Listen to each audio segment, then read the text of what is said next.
Olá pessoal, tudo bem? Sejam bem-vindos a mais um vídeo do canal.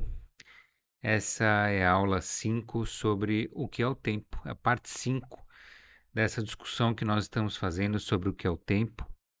E eu queria pedir desde já, para quem não é inscrito, se inscrever no canal. Eu tenho que pedir porque eu sei que tem pessoas que assistem nossos vídeos e ainda não se inscreveram. E também curtir, deixar o comentário para a gente poder estender essa discussão para além dessa aula, além desse vídeo.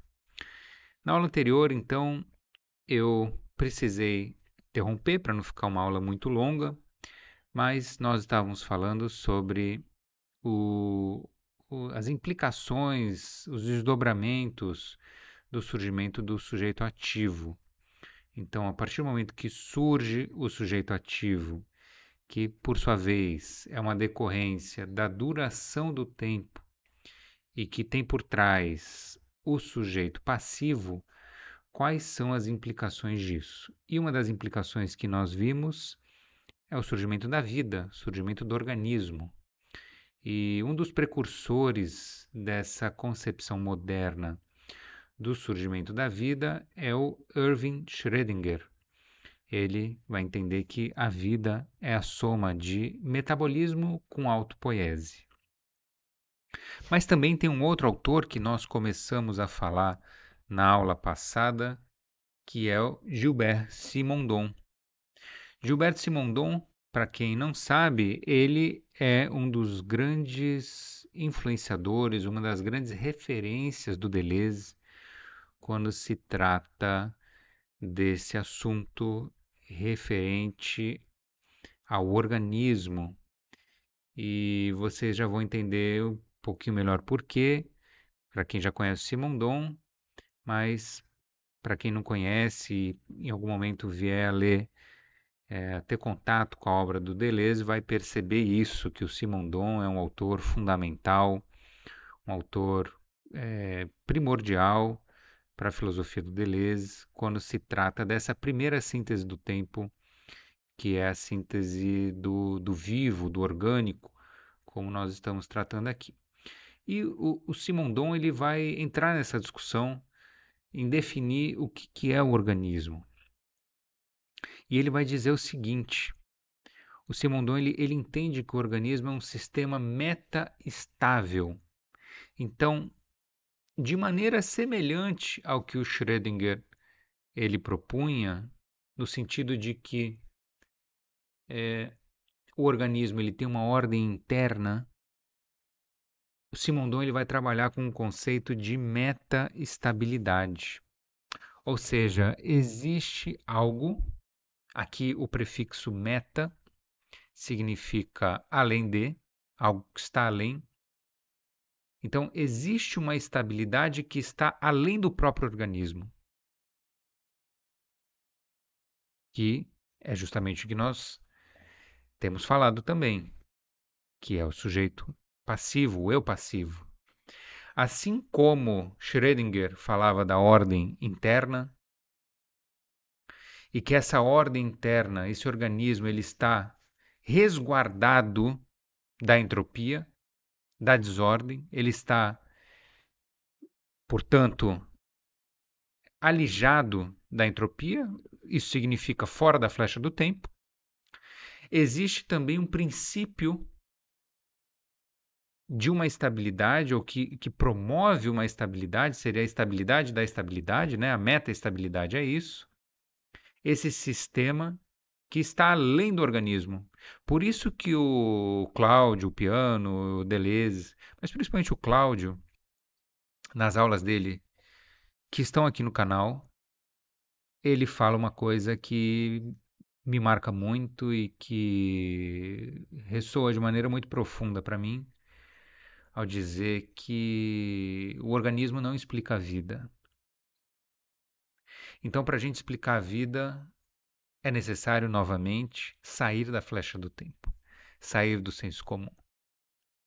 Porque a vida é um sistema metaestável, é um sistema, como disse Simondon, que tem essa meta-estabilidade, ou como diz Schrödinger, que está resguardado da entropia. E aqui Simondon ele complementa dizendo que é um sistema meta-estável originado de um processo de individuação a partir de um estado pré-individual. Então existe algo que antecede, mas antecede não no sentido necessariamente cronológico. Isso é muito importante de ser dito também, porque quando nós formos trabalhar com a segunda síntese do tempo, nós estamos na primeira, é muito importante que ao chegarmos nela nós saibamos disso, que esse estado pré-individual ele é pré-individual, mas não no sentido cronológico. Porque se fosse no sentido cronológico, ele estaria na primeira síntese do tempo. E não seria necessária uma segunda síntese do tempo. Então, esse estado pré-individual é necessário uma outra síntese do tempo que nós vamos entrar nas próximas aulas. Que aí já é a partir da segunda síntese do tempo. E é por isso que eu estou começando pelo sujeito ativo, porque se eu fosse começar pelo espaço-tempo, que é uma decorrência da duração do tempo, eu não conseguiria fazer essa conexão mais precisa com a segunda síntese do tempo. Por isso que eu vou começar, eu estou fazendo esse percurso dessa maneira. E aqui uma coisa muito interessante também, que o Cláudio, ele comenta muito nas suas aulas e que marcou também muito a minha concepção sobre o organismo. O organismo, assim como Schrödinger tem a sua equação, que o organismo é metabolismo mais autopoiese, Simondon também vai ter a sua nas palavras do Cláudio Piano. O organismo, então, é a soma do orgânico com o psíquico, do orgânico com o psiquismo. Olha só como a palavra é construída dessa maneira. Isso me chama muita atenção e fica até mais fácil de ser gravado.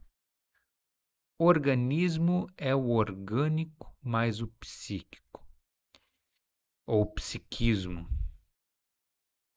É muito interessante ver isso nas aulas do Cláudio, porque ele enfatiza muito esse ponto e esse ponto realmente é bem interessante. É bem interessante porque muitas vezes essa parte do psiquismo, do psíquico, é esquecida na hora de se estudar o organismo. Mas Simondon nos relembra isso e o Cláudio também enfatiza essa passagem muito importante.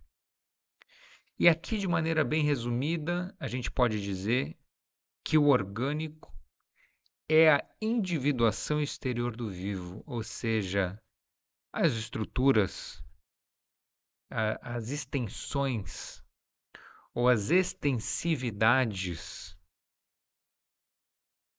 do vivo, mas aquelas extensões exteriores, tangíveis até certo ponto, ou onde as ciências naturais vão se debruçar. Já o psíquico ou psiquismo é a individuação interior do vivo. Então, agora, nessa aula, a gente vai trabalhar muito essa individuação exterior do vivo. E ainda nessa aula, um pouco mais para frente, a gente vai entender o que tudo isso que eu estou falando tem relação com o tempo. Porque, claro, tem uma relação que eu já comentei, que é uma decorrência da duração do tempo, da passagem do tempo, é uma implicação, um resultado da passagem do tempo. Mas existe outra faceta que se conecta não só com o sujeito ativo, mas vai se conectar com o sujeito passivo. E eu vou mostrar isso ainda nessa aula.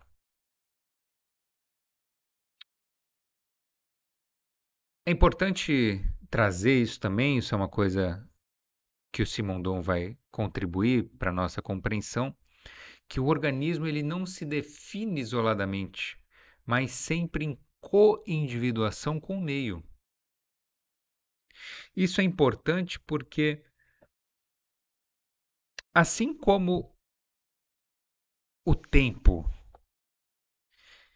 a duração do tempo, a primeira síntese do tempo, esse tempo do presente, do vivo, do orgânico, ele depende de dois fatores: o tempo propriamente dito, que atende àqueles princípios que eu já falei várias vezes, descontinuidade e instantaneidade, mas precisa do sujeito passivo também.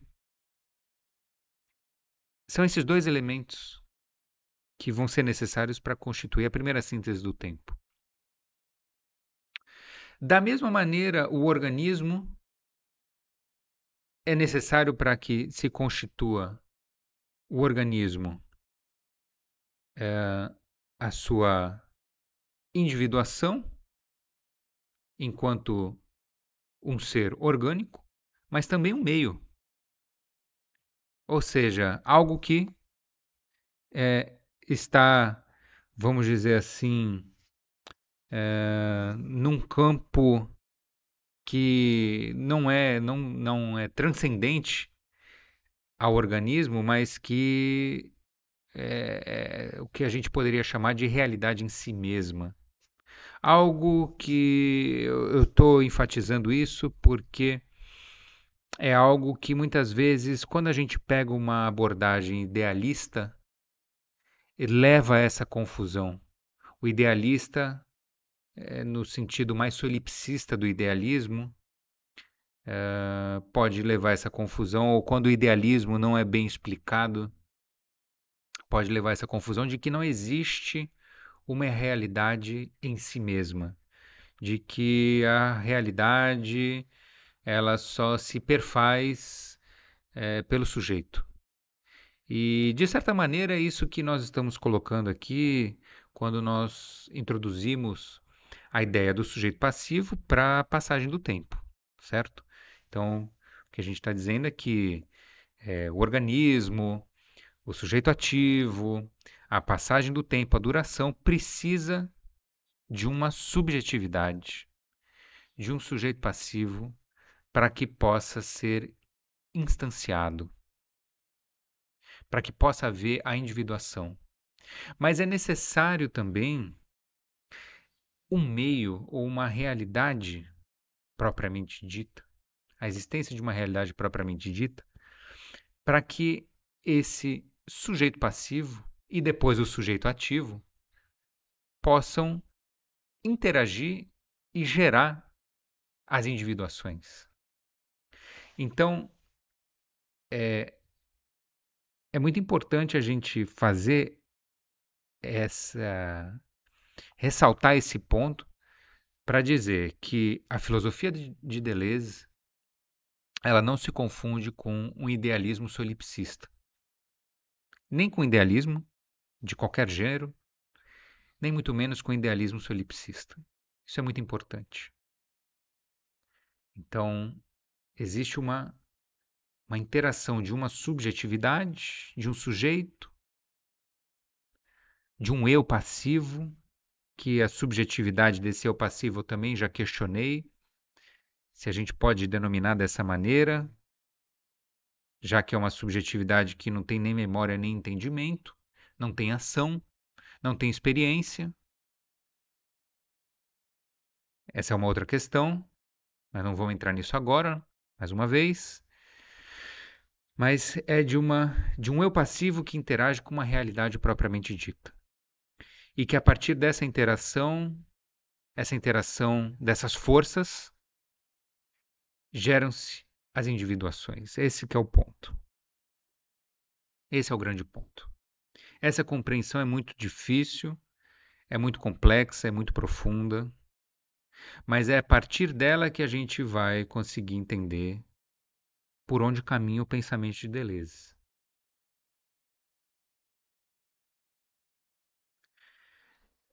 Então, tanto o organismo quanto o sujeito ativo dependem do meio para se individuarem. Então, é uma codependência de forças de, vamos dizer, de diferentes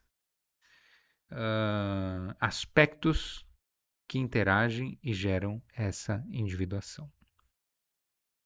Então, aqui na Terra, a gente tem essa teoria, né, da sopa primordial que permitiu o surgimento da vida. E isso foi testado em laboratório e é uma teoria, né? Realmente ninguém sabe como é que isso aconteceu. Então, a vida e o sujeito ativo sucedem em muito o sujeito passivo, que é a pré-individualidade, aquilo que eu falei na aula anterior, quando nós analisamos o calendário cósmico e nós percebemos que o sujeito passivo ele está muito é a forma de dizer, mas ele não está sujeito ou submetido àquele calendário. Ele está fora daquele calendário cósmico, que remonta a mais de 14 bilhões de anos, que é onde a gente estima que houve o Big Bang. Isso também não é bem definido, nem bem explicado pela ciência. A gente ainda tem muito o que descobrir sobre isso. E aqui eu trago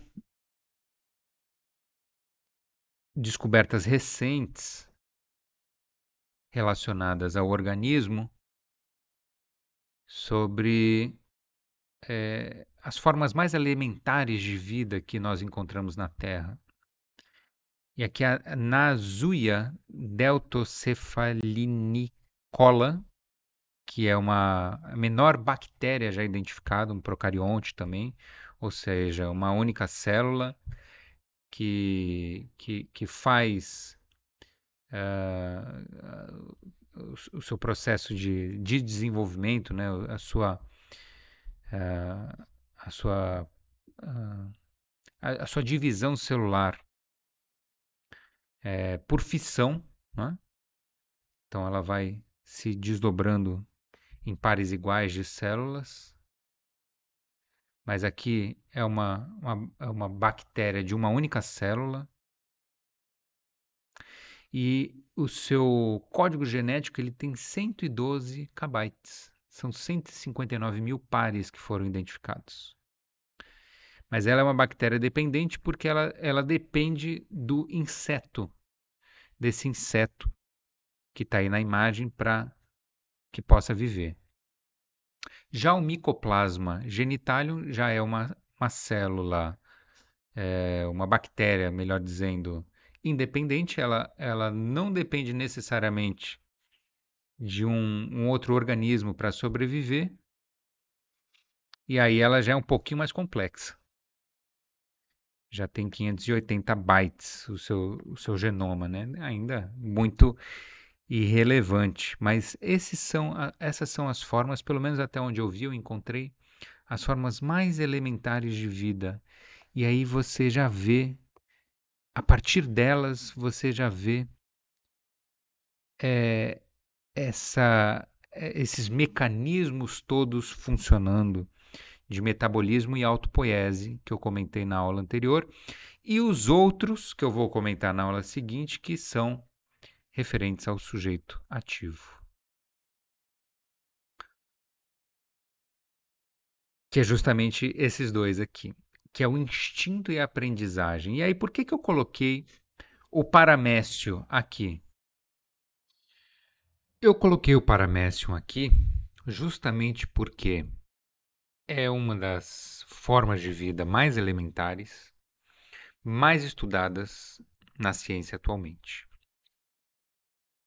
O paramécio, especula-se, existem pesquisadores, o Stuart Hameroff, por exemplo, é, uma, é um pesquisador que especula que o paramécio ele tem experiências subjetivas.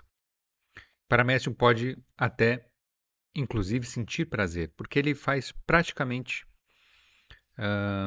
tudo. Ele aprende, ele tem inteligência, ele faz uma série de atividades complexas, ele se reproduz.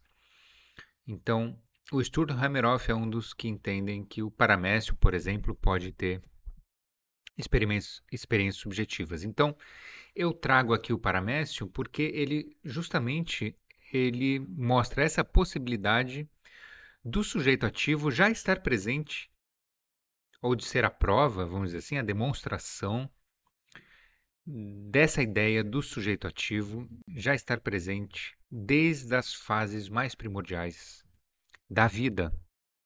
E é claro que o instinto e a aprendizagem, que é a forma como esse sujeito ativo ele se constitui por essas duas formas, né, vamos dizer assim, de desenvolvimento, isso não é algo só do paramécio, porque a gente, em tese, já poderia observar isso nessas outras duas bactérias que eu mencionei. Mas o paramécio é um ótimo exemplo porque existem estudos que foram feitos em que o aprendizado já foi induzido. Existem estudos em que cientistas demonstraram a possibilidade do paramécio aprender algo induzido pelos cientistas. Isso demonstraria, evidenciaria aí essa ideia de que existe um sujeito ativo, essa constituição psíquica constituída de instinto e aprendizagem por trás do organismo, por trás do orgânico, vamos dizer assim. E o que tudo isso tem a ver com o tempo? E olha uma coisa que o Cláudio vai dizer que é muito interessante. Que o instinto está para a retenção, ou seja, para o passado, para a contração de um instante passado. Então, a base do instinto é o passado, são os instantes do passado, são as retenções. O instinto está baseado no passado. E a aprendizagem está baseada na contração dos instantes do futuro. Aqui dá um debate sensacional sobre cognição, aprendizado, funcionamento do cérebro, estratégias de aprendizado, estratégias educacionais, pedagógicas. Essa relação do tempo na cognição dá ideias sensacionais. Que também não vamos falar sobre isso agora, até porque precisaria preparar uma aula só para falar disso. Mas aqui o Cláudio, ouvindo as aulas do Cláudio, quando ele falou isso, isso também me marcou demais. Essa relação entre o instinto e a retenção e a aprendizagem e a antecipação.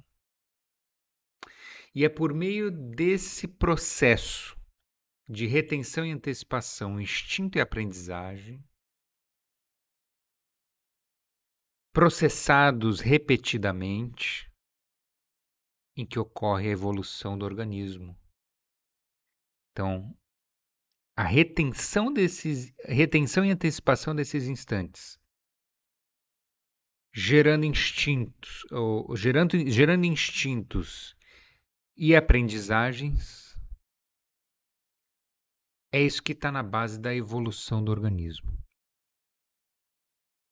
Portanto, o que está na base da evolução é repetição e sujeito passivo, as contrações do sujeito passivo, que desencadeiam em retenções e antecipações, desenvolvem o instinto e aprendizagem e possibilitam a evolução desse organismo.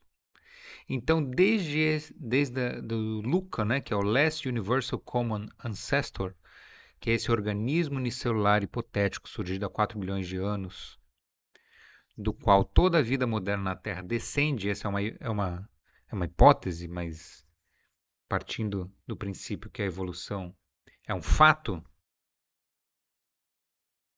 foi a partir desse mecanismo, e olha como se revela um mecanismo poderosíssimo, que chegamos no Homo sapiens. Então a gente consegue compreender por meio dessa filosofia de Deleuze e da apresentação feita pelo Claudio Piano, a gente consegue entender qual é o mecanismo que está por trás da evolução e que nos levou a chegar onde nós estamos hoje. Agora, de que maneira se perfazem o instinto e a aprendizagem? Existem dois sistemas aqui nessa imagem. Eu já adianto o que seriam eles, mas eu vou tratar disso na próxima aula. Então é isso. Muito obrigado para quem assistiu até aqui e a gente se vê na próxima. Valeu!